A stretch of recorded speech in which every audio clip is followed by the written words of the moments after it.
آج کی ویڈیو میں ہم آپ کو بتانے جا رہے ہیں ڈرامہ سیریل ارطغرل غازی کے سیزن 2 کے ایپیسوڈ نمبر 38 میں کیا ہونے جا رہا ہے، آپ کو اس ایپیسوڈ میں کیا کچھ دکھایا جائے گا۔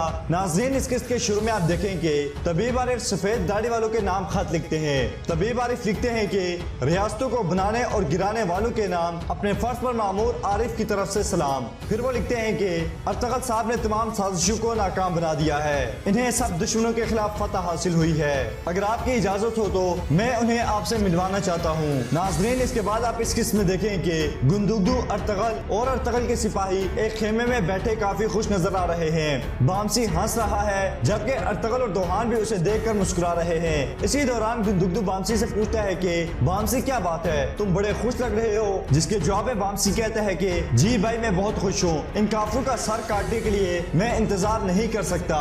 بامسی کی یہ بات سن کر گندگدو، ارطغرل، دوحان اور ترگت بہت زیادہ ہنستے ہیں اور گندگدو کہتا ہے کہ مجھے امید ہے تم اس مزاج کو برقرار رکھ سکو گے۔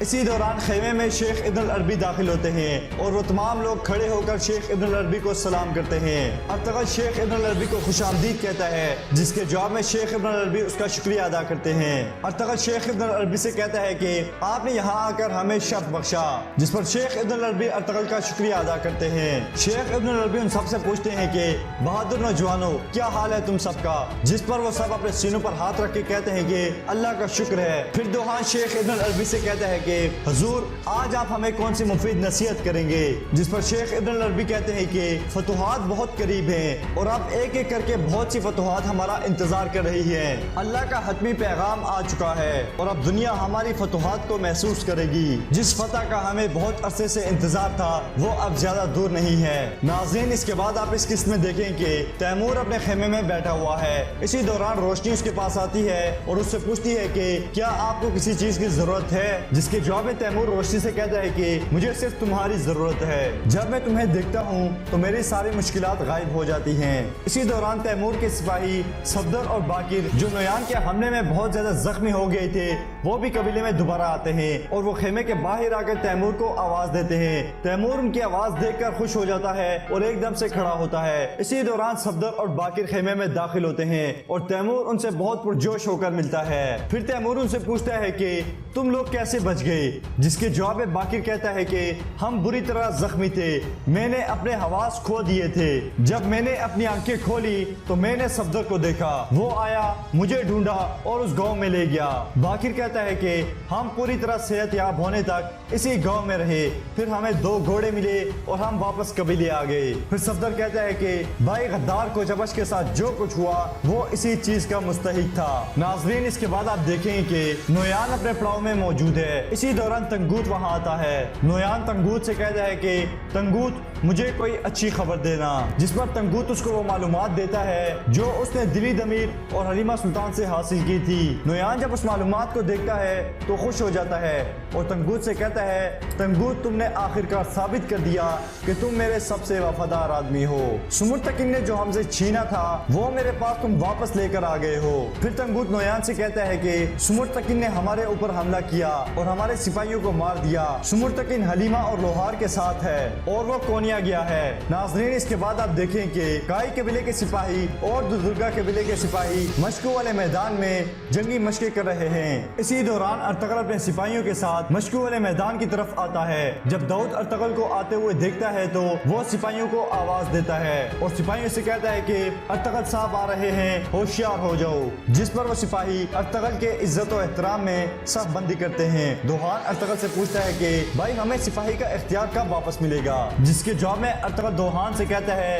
دوحان ہم سے سپاہی کا اختیار کون لے سکتا ہے، ہم سپاہی پیدا ہوئے ہیں اور سپاہی ہی مریں گے۔ جب ارطغرل ان سپاہیوں کے درمیان پہنچتا ہے تو سپاہی اپنی تلواریں بلند کر کے کہتے ہیں کہ ارطغرل صاحب زندہ باد، ارطغرل صاحب زندہ باد۔ ارطغرل سپاہیوں سے کہتا ہے کہ اللہ تمہیں سلامت رکھے، تم نے کبھی مجھے اکیلا نہیں چھوڑا، جب ہمارے دشمن اور غدار اندر سے اور باہر سے میرے خلاف سازشیں کر رہے تھے تو آپ نے بغیر کسی ہچکچاہٹ کے مجھ پر اعتماد کیا، اللہ آپ کو لمبی عمر عطا کرے۔ جس پر وہ سپاہی ایک دفعہ پھر ارطغرل صاحب زندہ باد، ارطغرل صاحب زندہ باد کے نعرے بلند کرتے ہیں۔ مہر الدین جب یہ صورتحال دیکھتا ہے تو اسے بہت غصہ آتا ہے۔ ناظرین، دوسری طرف آپ دیکھیں کہ نویان نے کرابیک کو بہت مارا ہے، جس کی وجہ سے اس کے منہ پہ بہت سے نشانات ہیں۔ نویان کرابیک سے کہتا ہے کہ میری بات غور غور سے سنو،